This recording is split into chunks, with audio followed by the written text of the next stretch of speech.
Hello, Leo.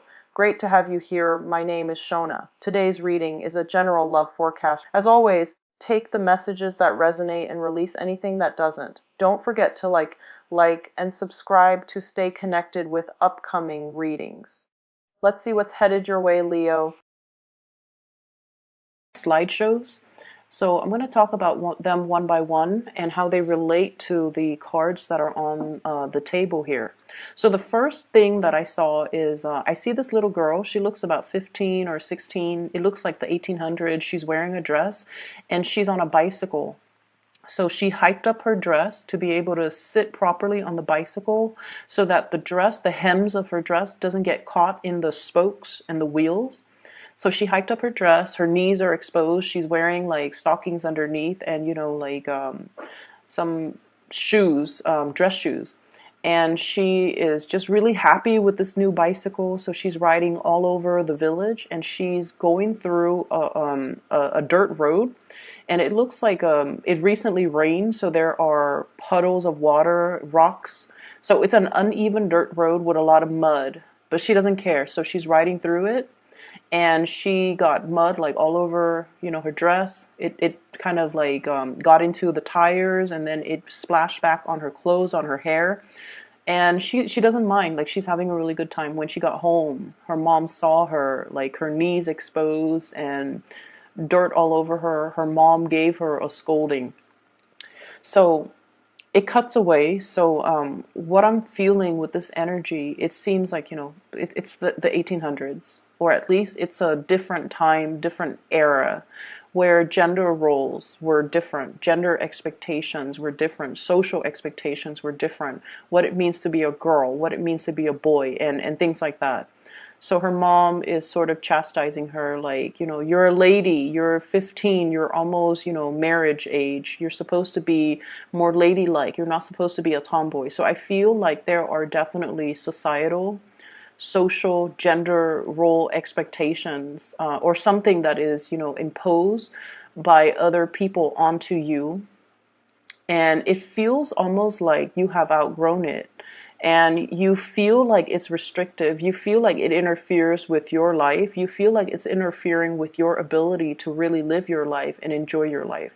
So I see many of you going through this stage where you are really questioning you're questioning, what it is that's making you really happy and why you're not able to pursue it. Okay, that's the main thing. And I feel for many of you, it could be if you're on the younger end of the age spectrum, it could be, family expectations. You're supposed to go to school. You're supposed to be a doctor. You're supposed to be a lawyer. You're supposed to be ladylike. Women are supposed to behave like this. Men are supposed to behave like this. And, it's everything seems like, or the people around you seem very, very reputation conscious, okay?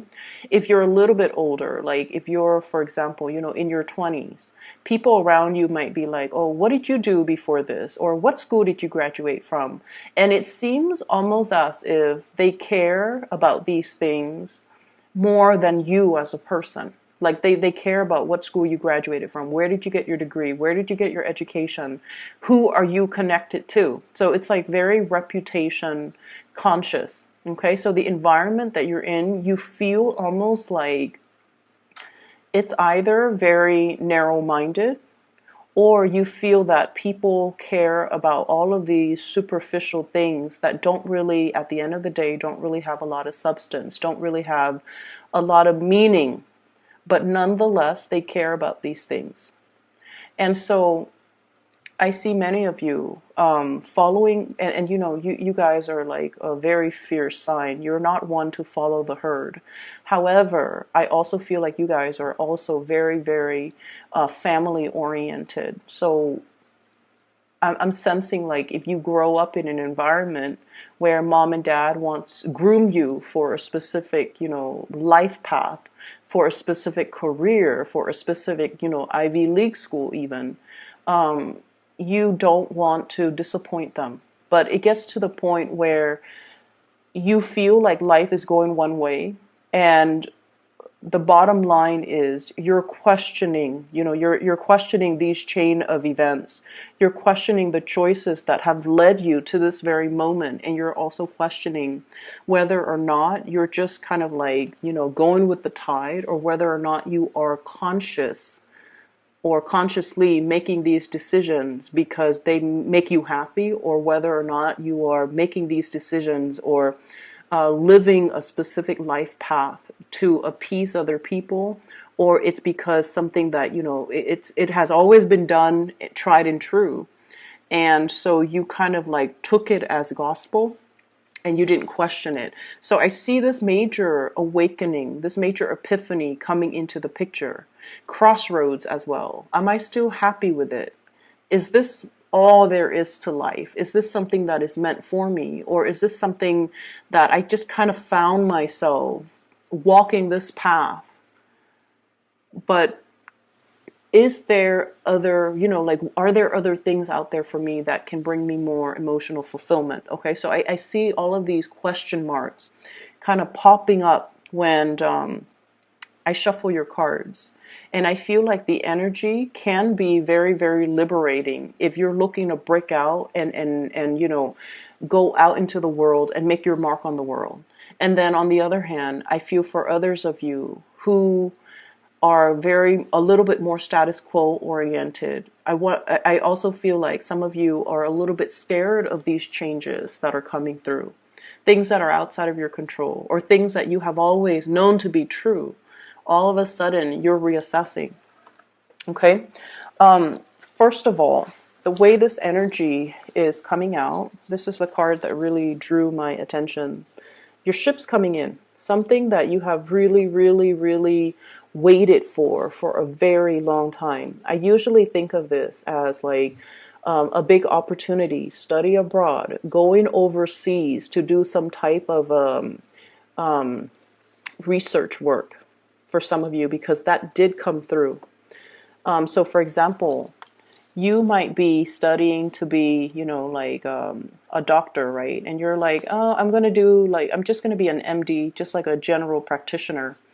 And then you take a course, and then you're just like, you know what? Maybe I want to do public health. Maybe I want to go to like, pandemic zones and study like cultures and do microbiology or do epidemiology and study the transmission of diseases. And maybe I need to go to more of a tropical area or go overseas to a place where access to medicine might be very, very scarce. So your family might tell you, family expectations here. You're going to be a doctor. You're going to be like, either a general practitioner, or you're going to be a surgeon, and you're going to work in these really posh, high-end, either private practice or in a very, very prestigious hospital. And your life is going to be all set. And you're just like, actually, I really want to get into this because I want to help people.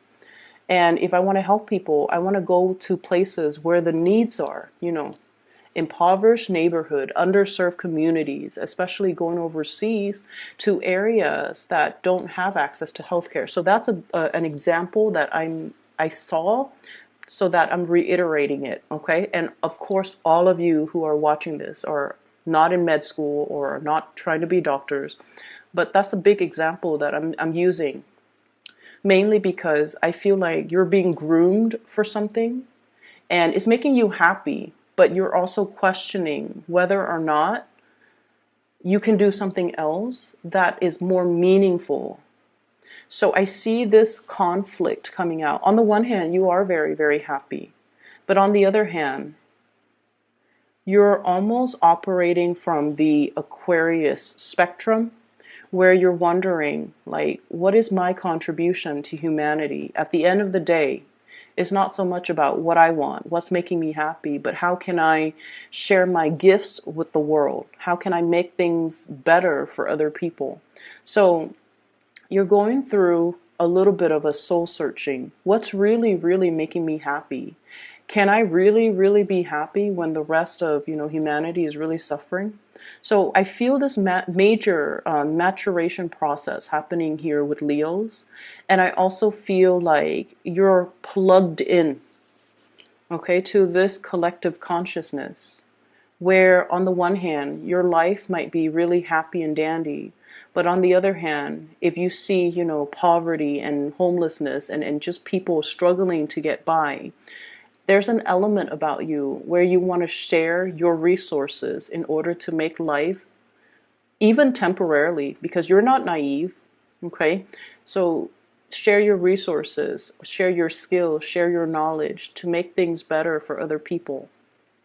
Some of you are rethinking like a major career path, rethinking, and I definitely feel like something from like a private arena to more of a public servant. That's what I'm feeling.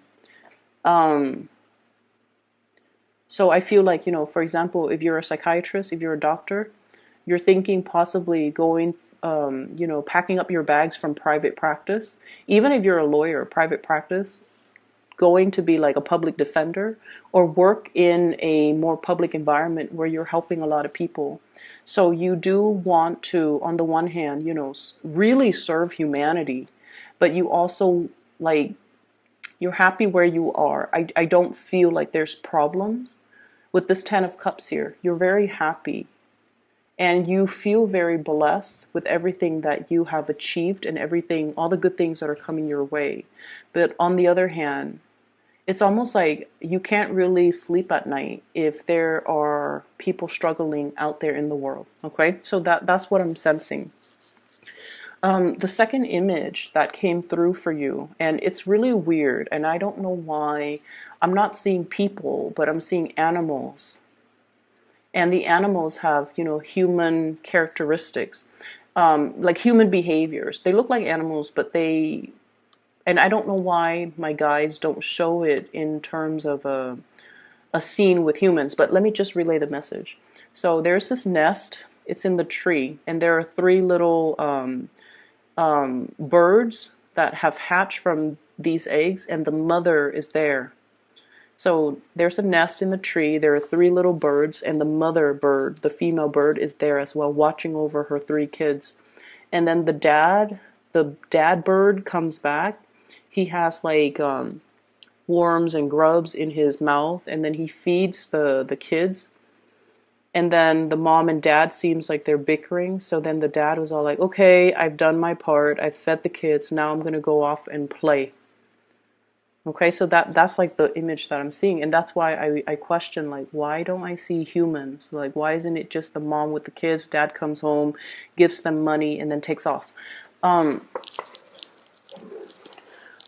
So what I'm feeling here is a situation where two people potentially could be staying together because of obligation, okay?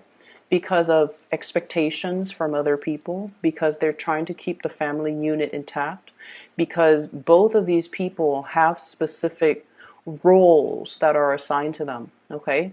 So one person could be in charge of taking care of the kids, the other one is like, bringing home the bacon, bringing home the money. And I feel like there is even a concept with like power differential in the relationship where the person that works or the person that earns money or the person that earns more money in the relationship feel like they control the relationship. So there's an element of control here that is very deeply rooted in this spread. And I feel like you're at a point in your life where you want to be on your own. You want to be self-sufficient. You want to not have to depend on other people. So, if someone is like helping you pay for tuition, for example, and they want you to only study certain things or, graduate with a certain major, I feel like you're starting to feel the pressure, or you're starting to feel that, there's strings attached in this union, or there are strings attached in this give and take. And I feel like someone is dangling something over you and constantly reminding you, I'm doing this for your own good, or I'm doing this, or, you owe me, or remember what I'm doing for you so that later on you don't forget me. So it's like very strings attached, it's very much conditional. Okay? You have to do this in order to get that. So things are very, very conditional. And I'm starting to feel like you're feeling the weight of it. You're feeling like there is no free lunch. You're feeling as well that the other person is dangling this thing over you. And so your ability to make your own decisions might be severely limited. Okay. I'm sensing as well in a work environment, there is some type of unfairness that's coming through. First of all, I have here the Eight of Pentacles, okay, working hard, keeping your nose to the grindstone in the reverse position with the Devil in the reverse position. Some of you might physically just be like, this job is not doing it for me anymore, and I'm reassessing whether or not I want to invest more time in it. And then I also feel some imbalances in the work environment where the people that are not really doing their job, they're getting the promotions because they know somebody, because of their connections, or because of like just corruption is such a broad term, but I'm just going to use that. Favoritism, corruption, strings attached. You know, you do this for me and then I do this for you. Like I'll scratch your back and you scratch mine. So it's a very, very, from your end, Leos, it's a very unethical, toxic type of a situation. And I feel like many of you might have already left that situation waiting for new opportunities to come on the horizon for you, and you're prepared because you knew this wasn't working. And then I feel like for some of you, you might stay in a job because of the financial security. It pays the bills.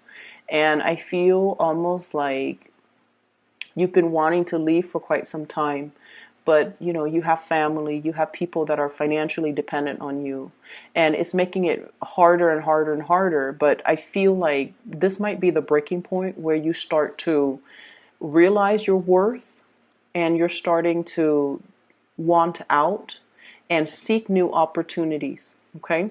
And then going back to the birds, okay, the one that brings home the grubs and the worms, he's like, okay, I've done my part. Now I'm going to go off and play. So I definitely feel the weight of responsibilities, obligations, especially when it comes to child rearing, when it comes to family expectations, when it just comes to not being able to get your alone time. Okay? I see a lot of people crowded in an environment. Everything is just very, very crowded. A lot of activities, a lot of things are happening around you, and it seems like you want a moment of peace. You want some solitude. You have a lot of things that you need to get done. So for some of you, if you're working from home, there's like kids running around, or you know, family members dropping by unannounced, and the doorbell's always ringing, or text messages are constantly dinging, or your phone's always going off, or there's like animals, pets, children, just a whole barrage of activities happening around you. And take yourself to the library, take yourself somewhere else where you can get your work done. And then I also feel for others who are, you know, in between jobs, who are trying to apply for a job, getting their resume together, looking for jobs online, and it's almost like the responsibilities that you have to contend with is delaying the job search process. Okay, so that's what I'm feeling. And so somebody once gave me like the best advice, and it is like the best advice I've ever heard, one of the best that I've ever heard. And he's a father of a friend, and he mentioned to her when she was looking for work, treat the job search as a full-time job. You wake up at 7, you get ready.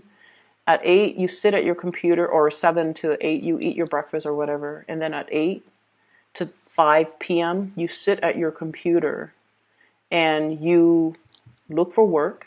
You apply for it one after the other. You take your lunch break at 12, and then you stop doing the job search at 5. And he goes, and then the next day you repeat. So you treat the whole job searching process as if it's a full-time job. And once you get yourself in a pattern, once you are responsible, once you are diligent, And I feel like, that's when the serious jobs are going to be in the picture. Treat it like a full-time job. Okay? Be serious with it. And don't just bookmark it and let it sit. When something catches your fancy, apply for it right away. That way you can knock it down. And he also said, like, as well, create a quota for yourself. So, for example, today I'm going to apply for 5 jobs. And then until you finish those, 5 jobs, applications, that's when you call it a day. And then the next day, set a quota for yourself. But either way, we have to treat it like a full-time job. And so I see some of you, you're kind of like sitting at home trying to do these job searches or trying to fix your resume or trying to apply for these job applications. And, it's not a fun process. And I see kids around you like, Mom, do you look at what I'm doing? Or Dad, look at what I'm doing. And so you're getting a lot of distractions. And so, block out some time, go to the library, go to a coffee shop with like internet, and try to take care of things from your end, and don't feel guilty that you kind of need to, be away from people. There's nothing wrong with that. You need to do what you need to do to take care of yourself first, and then, resume your life after. Okay, so that's what I'm feeling, and I do see money being a little bit of an issue for many of you. So I have here the Eight of Pentacles. Whatever that was stably coming in is no longer coming in. And then we also have as well the Two of Pentacles. This is kind of like making ends meet. Usually piecing together a few part-time jobs in order to get by, in order to make rent, in order to pay the bills at the end of the day. There's a lot of assistance coming through from family members and loved ones. I do sense that. But I feel like, while we're in this space, it's really, really, it can feel really disheartening.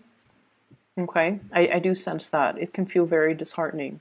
But they're really telling you not to cut corners and do things the right way. I have here the Wheel of Fortune. Things are going to come into the picture in divine timing. It's in the reverse right now, and so it requires a lot more discipline, a lot more diligence, and a lot more consistency from your end. We have as well the Seven of Swords, and this is strongly on top of the Wheel of Fortune. Do not cut corners. Do not take the easy way out. And you really have to commit yourself in order to create the new life or the new job, or to attract the things that you want that are actually going to be good for you. Okay? I'm going to leave it at that, Leo. So honestly, I tried to do a reading for you guys last night, and we have a lot of the repeat cards. Okay? I couldn't see any images last night. So I tried to do it again today, and when I shuffled it out, 4 of these cards were repeat. We have the Tower, the Wheel of Fortune, Seven of Swords, the Judgment card, as well as that, I think it was, no, it actually was the Seven of Pentacles that came out, waiting for a situation, but now you're no longer waiting. Your ship is coming in. And I just feel like, keep at it. Go on your journey. If you need a break away from people in order to get things done for yourself, don't feel bad, okay? This is more about breaking out of the norm, or breaking out of the mold, and finding yourself and finding whatever it is that really strikes your fancy, something that you want to do, even though other people have different expectations of you. So I feel like you're carving that path, or you're paving that path for yourself, so that you can be freed and unencumbered by other people's expectations. So I will leave it at that. I hope the reading is helpful for you guys, okay? Once again, for those who are still emailing me about personal readings, I don't do those anymore. I do have somebody that I highly recommend. Her name is Bridget. She is phenomenal. She's very psychic, and I've used her services over the years, and I've also recommended her to my family members and my friends, and I highly recommend it if you are looking for a reader. I put a link to her scheduling webpage in the description box below. So if you want to book a reading for yourself, or so for somebody that you know, I highly recommend her. Okay. So best of luck with everything, Leos. I will be back next month. Okay. Take care.